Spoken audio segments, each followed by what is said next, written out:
Hey guys, this is Allison from Alley Cat Creations. How are you? Amish mindset.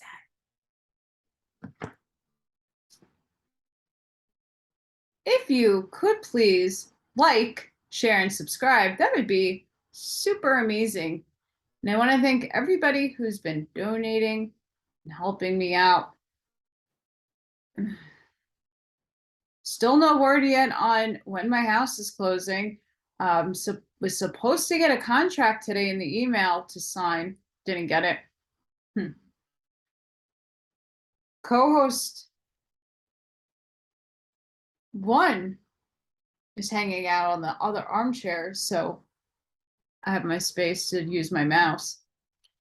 And if you get anything from my work, a light bulb, a connect the dot,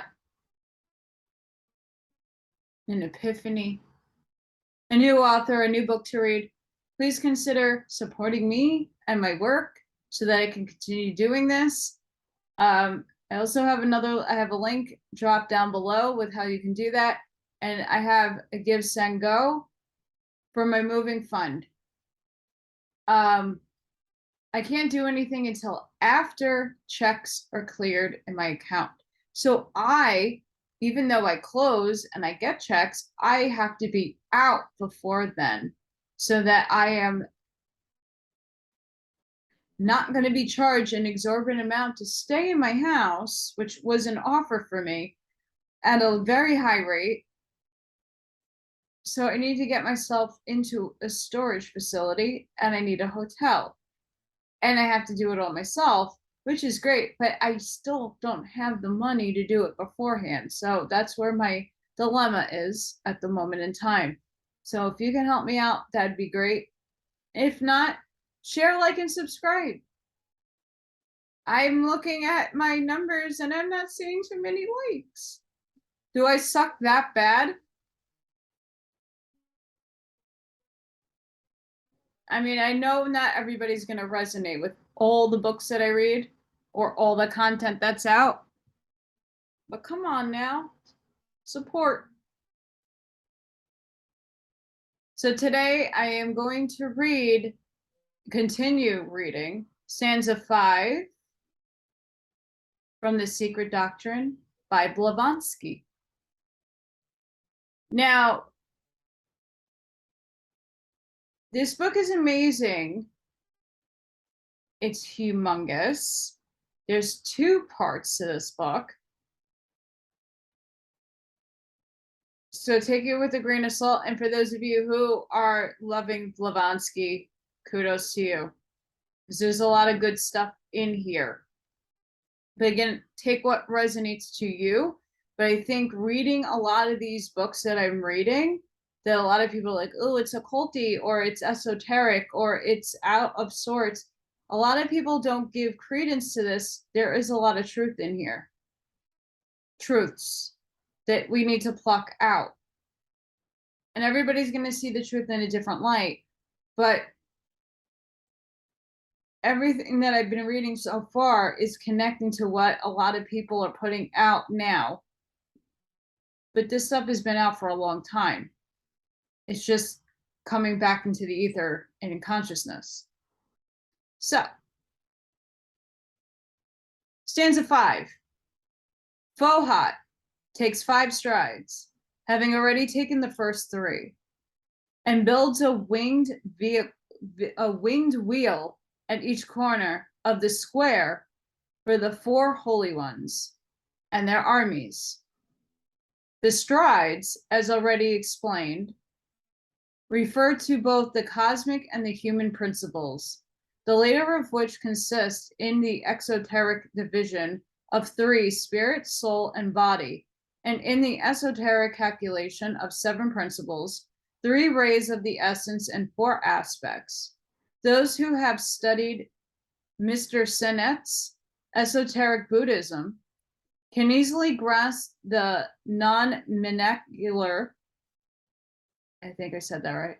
There are 2 esoteric schools, or rather 1 school divided into 2 parts, one for the inner Lanos, the other for the outer or semi-lay Chilas beyond the Himalayas. The first teaching of Cemetery, the other of the sixfold division of human principles. Pause here. I just read parts of the Rainbow Masters, the Phoenix Papers. Just spoke about what a Chila was. And Lanos is one of the people that are channeled.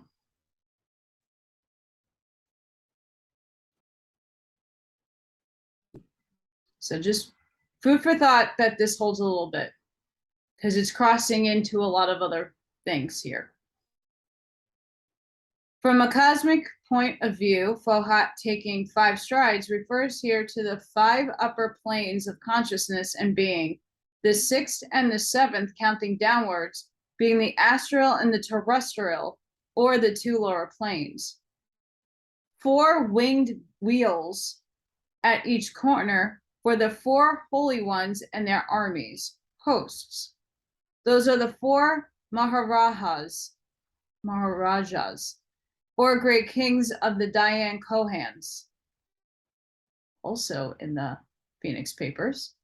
The Devas, who preside, each over one of the 4 cardinal points, they are the regents or angels who rule over the cosmical forces of north, south, east, and west, forces having each a distinct occult property. These beings are also connected with karma, as the latter needs physical and material agents to carry out her decrees, such as the 4 kinds of winds, for instance, professedly admitted by science to have their respective evil and beneficent influences upon the health of mankind and every living thing. There is a cult philosophy in the Roman Catholic doctrine, which traces the various public calamities, such as epidemics of disease and wars, and so on, to the invisible messengers from the north and west. The glory of God comes from the way of the east, says Ezekiel, while Jeremiah, Isaiah, and the my teeth almost fell out there. Psalmists assure their readers that all the evil under the sun comes from the north and west, which proportion, when applied to the Jewish nation, sounds like an understandable prophecy for themselves. And this accounts also for St. Ambrose, or declaring that it is precisely for that reason that we curse the north wind, and that during the ceremony of baptism we begin by turning towards the west, sidereal, to renounce the better him who inhabits it, after which we turn to the east. Belief in the 4 Maharajas, the regents of the 4 cardinal points, was universal as now that of Christians, who called them after St. Augustine. Angelic virtues and spirits, when emulated and enumerated by themselves, and devils, when named by pagans. But where is the difference between the pagans and the Christians in this cause? Following Plato, Aristotle explained that the term, I cannot read Greek, so I do apologize, I don't know what that word says, was understood only as a meeting in the corporal principles placed on each of the 4 great divisions of our cosmical world to supervise them. Thus, no more than the Christian did do they adore and worship the elements and the cardinal imagery points, but the gods that rule these respectively. For the church, there are 2 kinds of sidereal beings, the angels and the devils. For the Kabbalists and the occultists, there is but one, and neither of them makes any difference between the rectors of light and the cosmic creators, or rectors Tanvarayam Harum, who the Roman Church imagines and discovers in a rector of light as soon as he is called by another name, that the one she addresses him by. It is not the rector or Maharaja who punishes or rewards with or without God's permission or order, but man himself, his deeds or karma attracting individuality and collectively, as in the case of a whole nation sometimes, every kind of evil and calamity.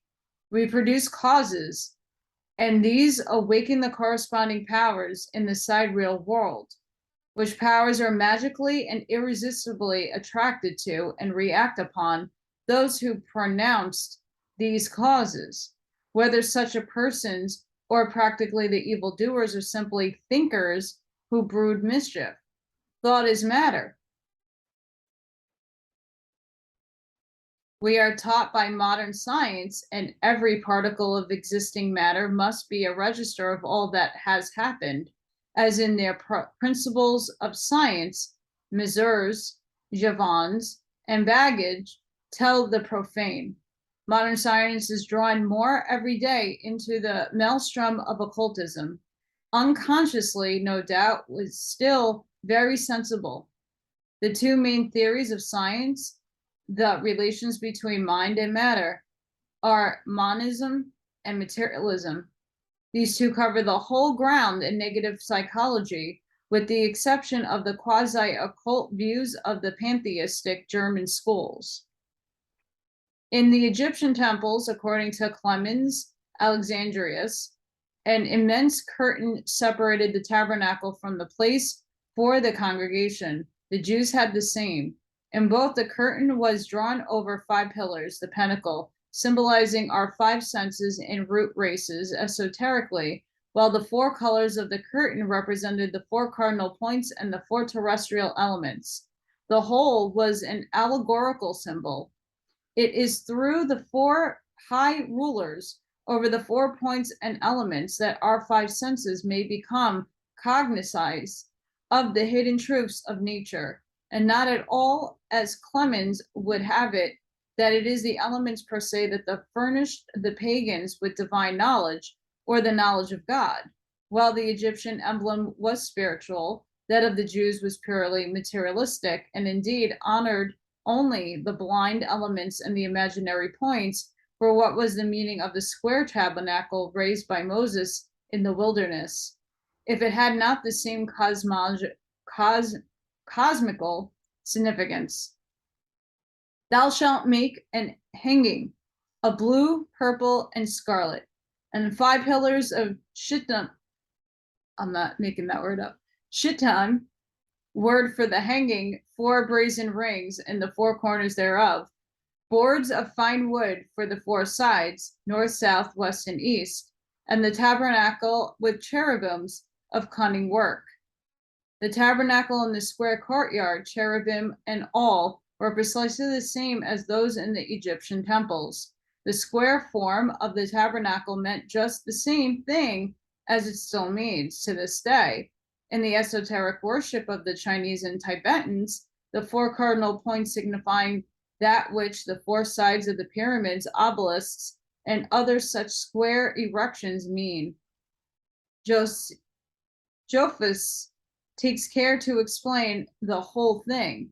He declares that the tabernacle pillars are the same as those raised at Tyre to the 4 elements, which were placed on pedestals whose 4 angels faced the 4 cardinal points, adding that the angles of the pedestals had equally the 4 figures of the zodiac on them, which represented the same orientation. The idea be traced in the Zoroastrian caves and the rock-cut temples of India, as in all the sacred square buildings of antiquity. They have survived to this day. This is shown definitely by Layard, who finds that 4 cardinal points and 4 primitive elements in the religion of every country under the shape of square obelisks, the 4 sides of the pyramids. Of these elements and their points, the 4 Maharajas were the regents and the directors. If the student would know more of them, he has but to compare the vision of Ezekiel with what is known of Chinese Buddhism, even in esoteric teachings, and examine the outward shape of these great kings. In the opinion of Reverend Joseph Edkins, there are the devas who preside each over one of the 4 continents into which the Hindus divide the world.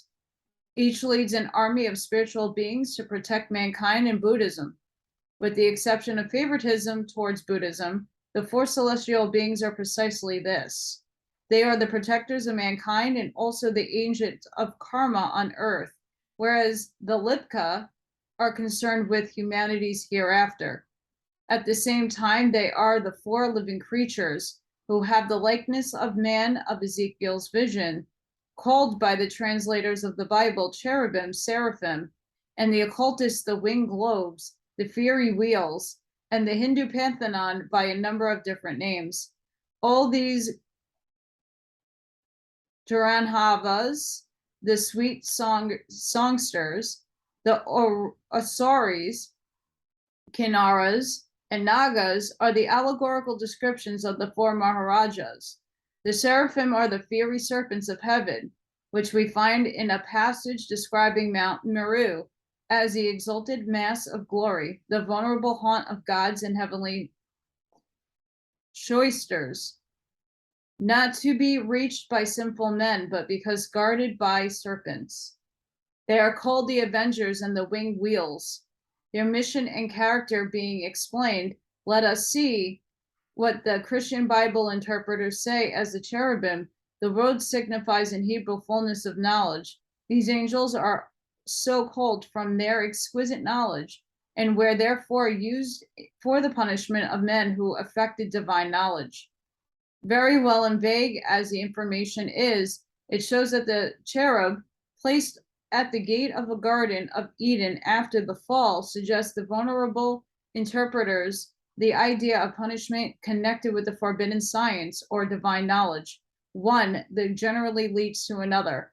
Fall, that of the gods or God in man's estimation, but as a good old Cruden knew not of karma, he may be forgiven. Yet the allegory is suggestive. From Meru, the abode of gods, to Eden, the distance is very small, and from the Hindu serpents to the Ophite cherubim, the third out of the seven of which was the dragon, the separation is still smaller. For both watch the entrance to the realm of the secret knowledge, but Ezekiel plainly describes the four cosmic angels. I quote, I looked and behold a whirlwind, a cloud, and a fire enfolding it. Also out of the midst thereof came the likeness of four living creatures. They had likeness of man, and everyone had four faces and four wings. The face of man and the face of a lion, the face of an ox, the face of an eagle. Man was here substituted for dragon, compared the Ophite spirits. End quote. Now as I beheld the living creatures, behold one wheel upon the earth with his four faces, as it were a wheel in the middle of a wheel. For the support of the living creature was in the wheel, and the appearance was like coals of fire. There are three chief groups of builders and as many of the planetary spirits in the Lipka, each group being again divided into 7 subgroups. It is impossible, even in such a large work as this, to enter into a minute examination, even the 3 principal groups, as it would demand an extra volume. The builders are the representatives of the first, mind-born entities, therefore of the primeval Rishi Prajapati, as of the 7 great gods of Egypt, of which Osiris is the chief, of the 7 Ashapens of the Zoroastrians, with Orismond as their head, or the 7 spirits of the face, the 7 Sephiroth separated from the first triad. They build, or rather rebuild, every system after the night. The second group of the builders is the architect of the planetary chain exclusively, and the third, the progenitor of our humanity, the macrocosm prototype of the microcosm. I'm going to put a pause there, 2 seconds. This came up in a conversation similar, not to this extent, but I like to look at television series and stuff when I was watching television. Game of Thrones. Big disclosure here. And I'm sorry if you have not watched the series, it's a must watch because there's a lot of hidden gems in that show. But Arya goes bananas. I'm not going to give everything away, but she enters the Hall of Faces, and there's faces all over the place. in one season, there was a whole thing of just her into this new land she traversed in a new place. There was a guru guy that comes in and she's in like a hall of faces, and she had to learn about identity.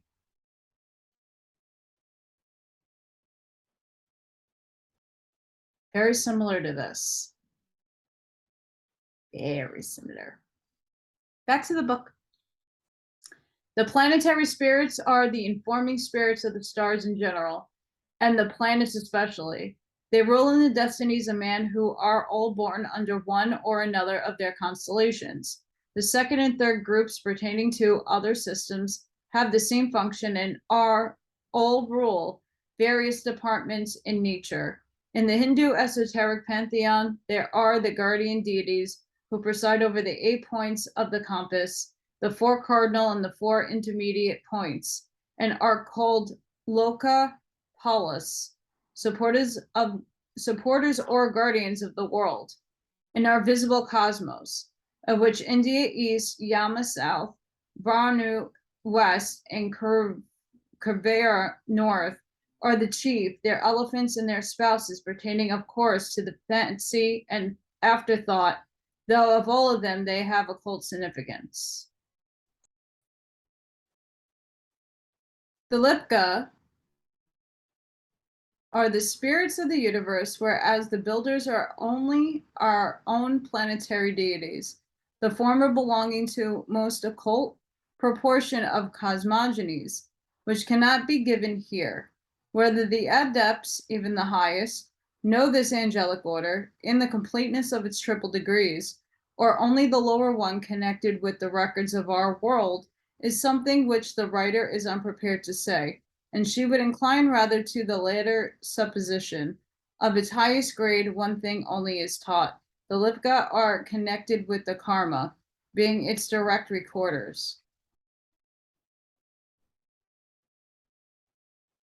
And we can read the Lipka in Awaspe. The Lipka circumscribe the triangle, the first one, the vertical line or the figure, 1. The cube, the second one, and the pentacle within the egg circle. Pause.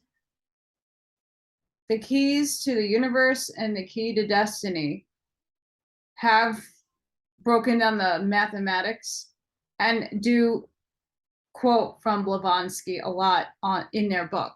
So go check those books out, because that will make a lot of sense if you're keeping up with that.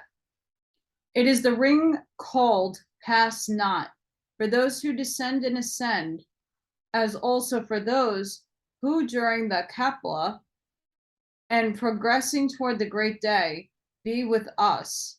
Thus were formed the Arupa and the Rupa, the formless world and the world of forms. From one light, 7 lights. From each of the 7 times 7 lights. The wheels watch the ring.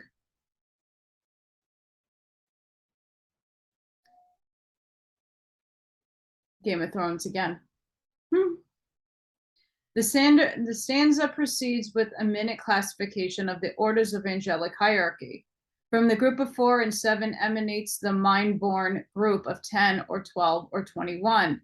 All these divided again into subgroups and sepentaries, novums, duodecimals, and so on, until the mind is lost in the endless enumeration of celestial hosts and beings, each having the distinct task in the ruling of the visible cosmos during its existence.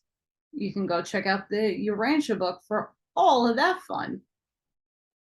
The esoteric meaning of the first sentence of the Skolka is that those who have been called Lipkas, the recorders of the karmic ledger, make an impossible barrier between the personal ego and the impersonal self, the noumenon and the apparent source of the former. Hence the allegory. They circumscribe the manifested world of matter within the ring pass not. This world is a simple objective of one divided into the many on the planes of illusion, of Adi, the first, or Eka, the one, and this one is the collective aggregate or totality of the principal creators or architects of the visible universe. In Hebrew occultism, their name is both Achaf, feminine, one, and Akkad, one, again, but masculine. The monotheists have taken and are still taking advantage of the profound esotericism of the Kabbalah to apply the name by which the one supreme essence is known to its manifestation, the Sitharoth Elohim, and call it Jehovah. But this is quite arbitrary and against all reason and logic, as the term Elohim is a plural noun, identical with the plural word Chaim, often compounded with the Elohim. Moreover, the occult metaphysics there are properly speaking to ones, the one of the unreachable plane of absoluteness and infinity, on which no speculation is possible, and the second one on the plane of enumerations. The former can neither emulate nor be divided, as it is eternal, absolute, and innumerable. The second being, so to speak, the reflection of the first one, for it is the logos, or Eswara, in the universe of illusions, can do all this. It enumerates from itself as the upper Sitharoth. Sipharothal triad enumerates the lower seven Sipharoth. The seven rays are Daihan Kohans. In other words, the homogeneous beings become the heterogeneous, the prototype differentiates into the elements. But these, unless they return into their primal element, can never cross beyond the Leia or the 0 point. Hence the allegory, Lipka separate the world or plane of pure spirit from of matter. Those who descend and ascend the incarnating monads, man striving towards purification and ascending, but still not having quite reached the goal, may cross the circle of the past not. Only on the day be with us, that day when man, freeing himself from the tremors of ignorance and recognizingly fully the non-separatedness of ego within the personality, erogenous regarded to his own from the universal ego, anima supramundi, merges thereby in the one essence to become not only one with us, the manifested universal lives, which are one life, but the very life itself. Astronomically, the ring past not, that the Lipka trance around the triangle, the first one, the cube, the second one, and the pentacle to circumscribe these figures, is thus shown to contain the symbol of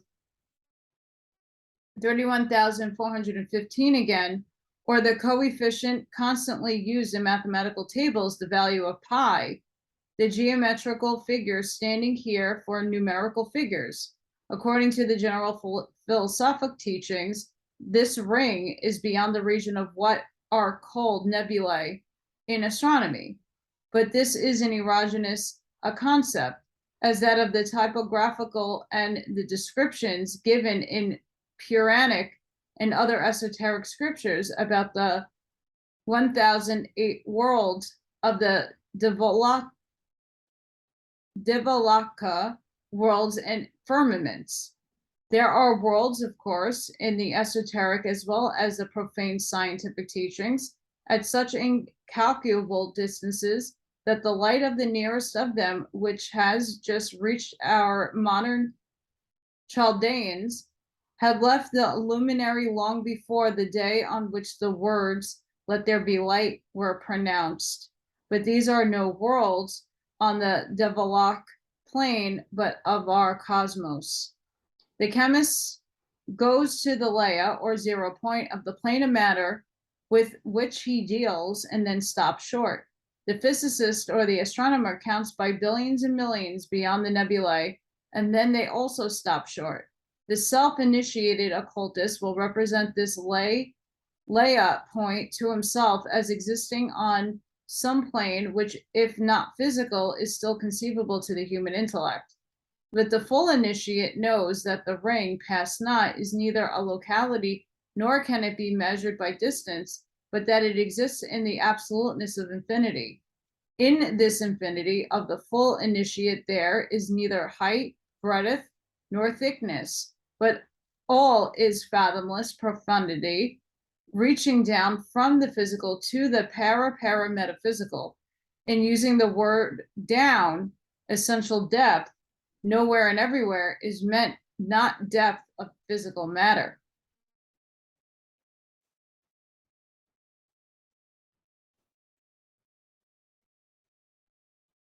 This semi-hits the Kabbalion.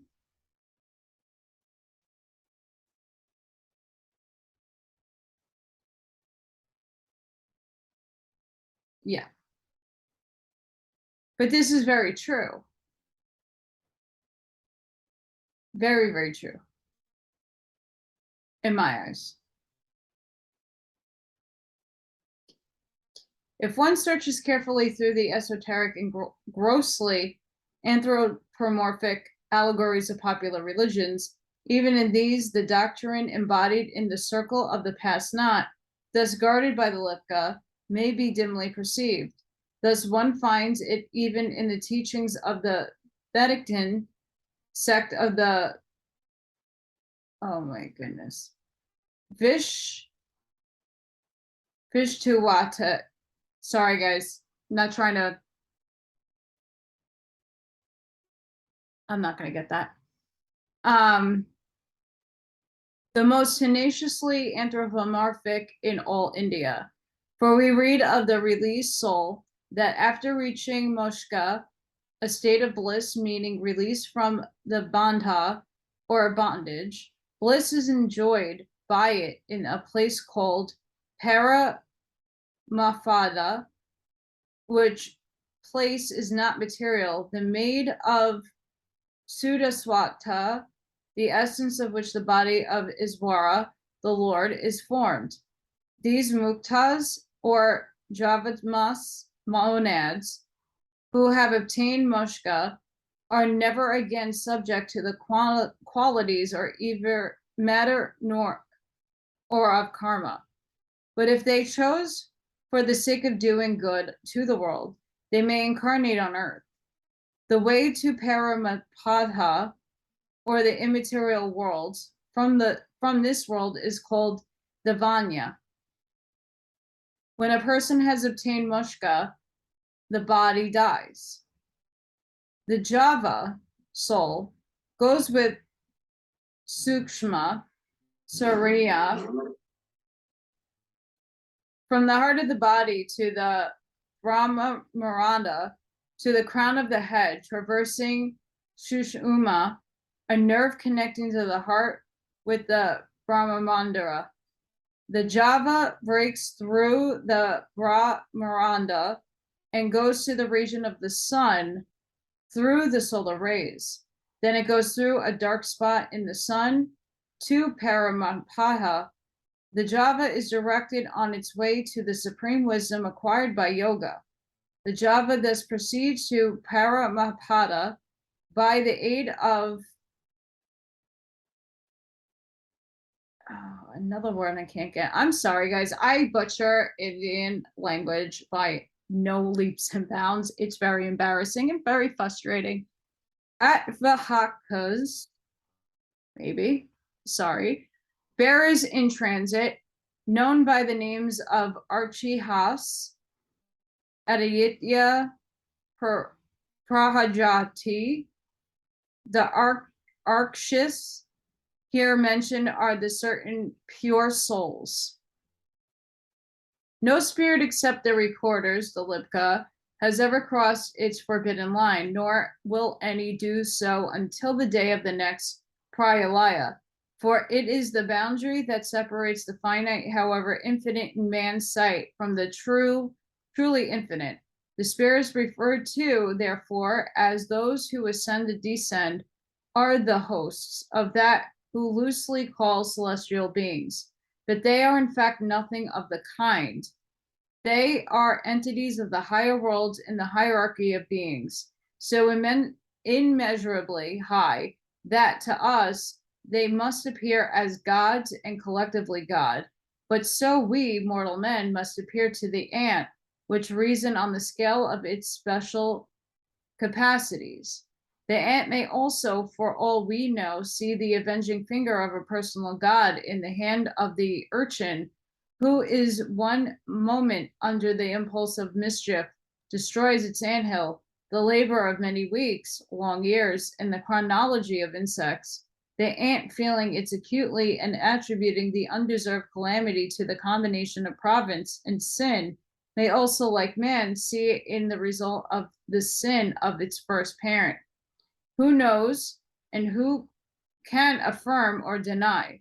The refusal to admit the whole solar system of any other reasonable and intellectual beings on the human plane than ourselves is the great conceit of our age. All the science has a right to affirm is that there are no invisible intelligences living under the same conditions as we do. It cannot deny point blank the possibility of there being worlds within worlds under a totally different condition to those that constitute the nature of our world, nor can it deny that there may be a certain limited communication between some of those worlds and our own. To the highest we are taught belong the 7 orders of purely divine spirits. To the 6 lower ones belong hierarchies that can occasionally be seen and heard by men, and who do communicate with their progeny of the earth, which progeny is indissoluble link with them, each principle in men having the direct source in the nature of those great beings who furnish us with the respective invisible elements in us. Physical science is welcome to speculate upon the psychological mechanism of living beings and to continue her fruitless efforts in trying to resolve our feelings, our sensations, mental and spiritual, into functions of their inorganic vehicles. Nevertheless, all that will ever be accomplished in this direction has already been done, and science will go no further. She is beyond a dead wall, on the face of which she traces, as she imagines, great physiological and psychic discoveries, but every one of which we shown later on to be no better than the cobwebs spun by her scientific fancies and illusions. The tissues of our objective framework alone are subservient to the analysis and researches of physiological science. The 6 higher principles in them will evade forever the hand that is guided by an animus that purposely ignores and rejects the occult sciences. The great day of be with us, then, is an expression only merit of which lies in the literal translation. Its significance is not so easily revealed to a public unacquainted with the mystic tenets of occultism, or rather the esoteric wisdom or Buddhism. It is an expression particular to the latter, and as hazy for the profane as that of which the Egyptians who called the same the day of come to us, which is identical with the former through the verb be, in the sense it might be still better replaced with the either of the 2 words remain or rest with us, as it refers to the long period of rest, which is called paranirvana. As the esoteric interpretation of Egypt writes, the soul of every defunct person, from the Hierophant down to the sacred bull, Apis, became an Osiris, was Osirified through the secret doctrine, had always taught that the real Osirification was lot of every monad only after 3,000 cycles of existence, so that the present case, the monad born of the nature and the very essence of the 7, its highest principle becoming immediately enshrined in the 7 cosmic element, has to perform its septenary gyration throughout the cycle of being and forms, from the highest to the lowest, and then again from man to God. At the threshold of paranirvana, it resumes its primeval essence and becomes the absolute once more.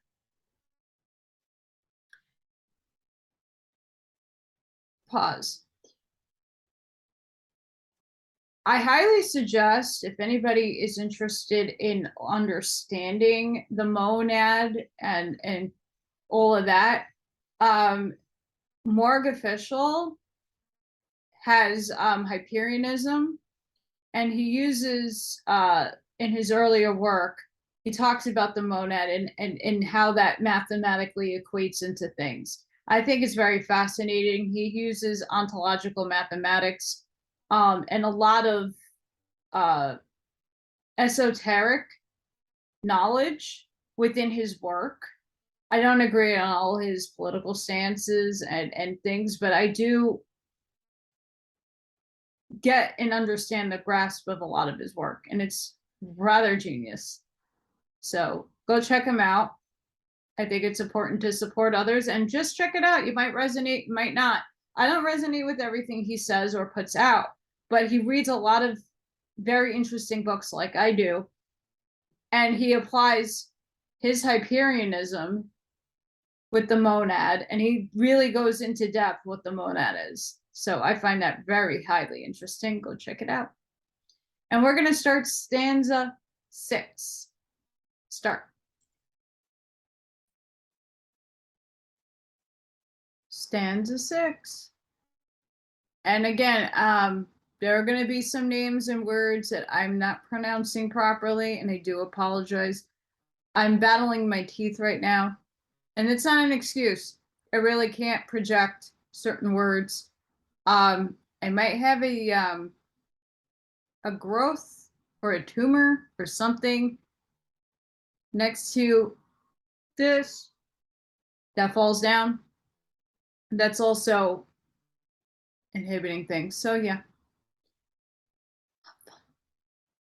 By the power of the Mother of Mercy or knowledge, Kuan Yin, the triple of Quan Shai Yin, residing in Kuan Yin Tian, Pohat, the breath of their progeny, the son of the suns, having called forth from the lower abyss, chaos, the elusive form of Shin Tikan, our universe, and the 7 elements.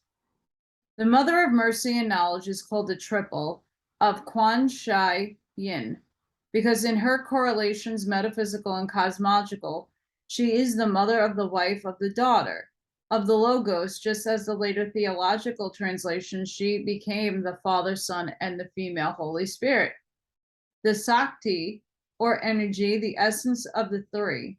Thus, in the esotericism of the Vedatins, the Davi Pradrati, the light manifested through Iswa, the Logos is at one of the same time the mother and also the daughter of the Logos, or verbatim of Parabrahman.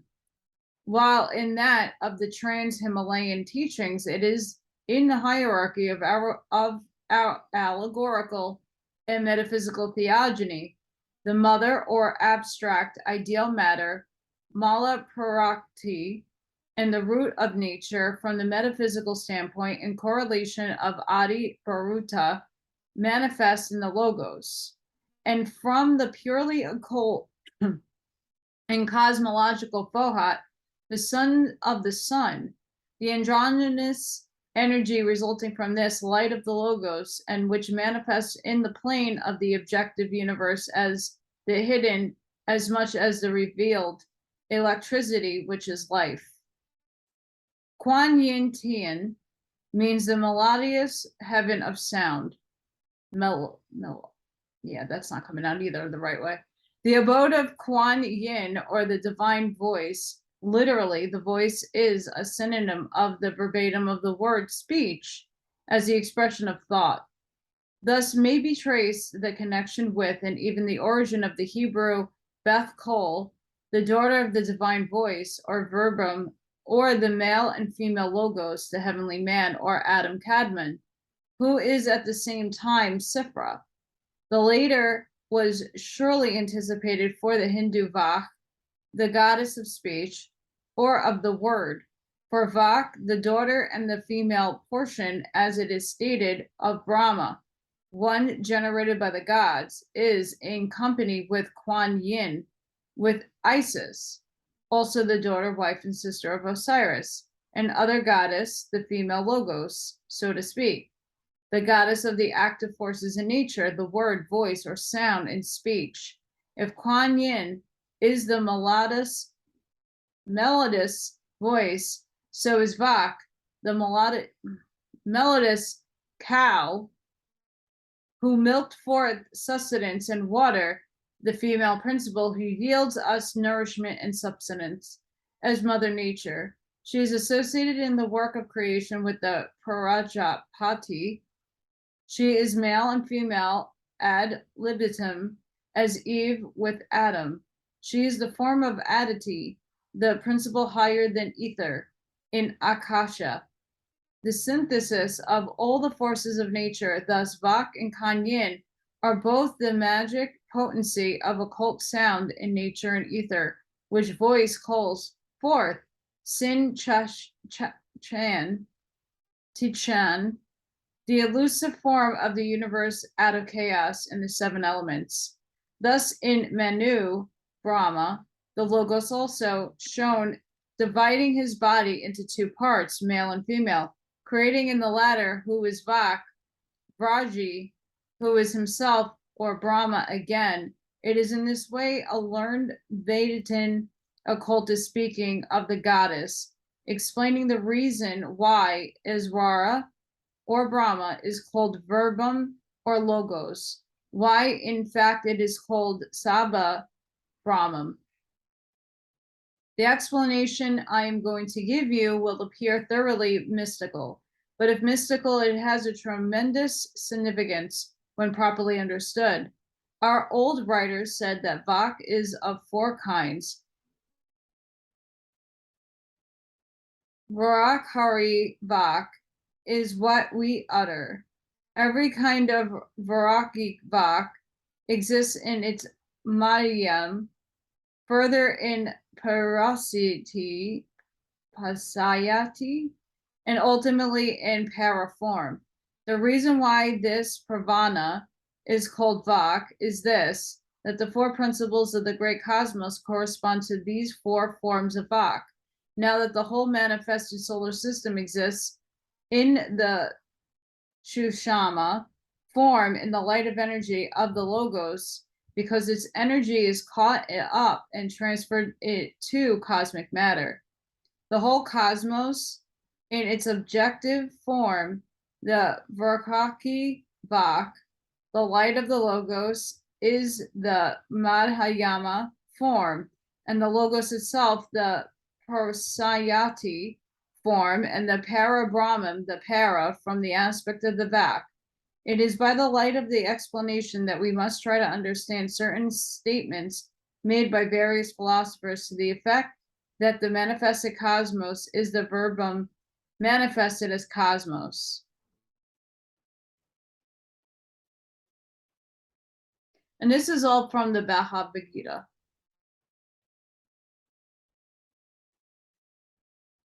So, yeah. Why I will not read that is because I cannot get any of those words out. And this is semi-doable because it's rough. So I'm going to read one more, and then we'll close it out for today.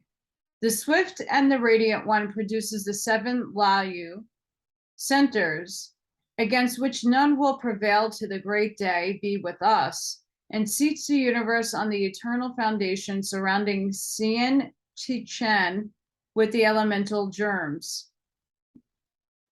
The seven Layu centers are the 7 0 points, using the term zero in the same sense that the chemists do to indicate a point which, in esotericism, the scale of reckoning of differentiation begins. From the centers beyond which esoteric philosophy allows us to perceive the dim metaphysical outlines of the seven suns of life and light, and the seven logi of the Hermetic and other philosophers, beings the differentiation of the elements which enter into the constitution of our solar system. It has often been asked what was the exact definition of Fohat and his powers and functions, as he seems to exercise those of personal God as understood in the popular religions? The answer has just been given in the comment on stanza 5. As well said in the Bharata lectures, the whole cosmos must necessarily exit in the one source of energy from which the light, Fohat, emanates. Whether we count the principles in cosmos and man as 7 or only as 4, the forces of and in physical nature are 7, and is stated by the same authority that prajna, or the capacity of perception, exists in 7 different aspects corresponding in 7 different conditions of matter.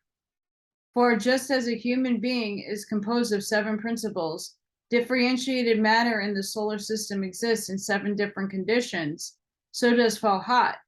He is 1 and 7, and on the cosmic plane is behind all such manifestations as light, heat, sound, adhesion. And as a spirit of electricity, which is the life of the universe, as an abstraction, we call it the one life. As the objective and evident reality, we speak as cemetery scale of manifestation, which begins at the upper rung with the one unknowable causality, and ends omnipresent mind and life eminent on every atom of matter. Thus, while science speaks of the evolution through brute matter, blind force, and senseless motion, the occultists point to the intelligent law in sentient life and add that Fohat is the guiding spirit of all of this. Yet he is no personal God at all, but the emanation of those whose power is behind him, whom the Christians call the messengers of their God, who is in reality only the Elohim, or rather one of the 7 creators called Elohim, and we the messenger of the primordial sons of life and light. The elementary germs, which he fills Sien to Chen, the universe, from this Tien Sin, the heaven of mind, literally of that which is absolute, are the atoms of science and monads of Leibniz. Interesting. So I'm going to leave that there. I hope you all enjoyed. Again, I'm sorry for the pronunciations and all the other stuff. It's bad. And annoying and frustrating because I don't like not being able to project out properly words. But I hope you enjoyed. This was very interesting. There's a lot of Game of Thrones in this. There's a lot of different book references as well. If you are interested, the Bhagavad Gita is an incredible book. The Urantia book helps you with the understanding of what the beings do, and there's a whole lot. Also, Awaspe is very, Litka is intersected in there as much as also Jehovah, though that we just read up there, we're seeing like what Jehovah really actually is in this interpretation. Then now I question a lot of that, but it ping pongs with me on that book. But there's a lot here to dissect. So I'm sending each and every one of you love and light. I hope you enjoyed the rest of your week, and I will see you on the next one, whenever that shall be. Bye, guys.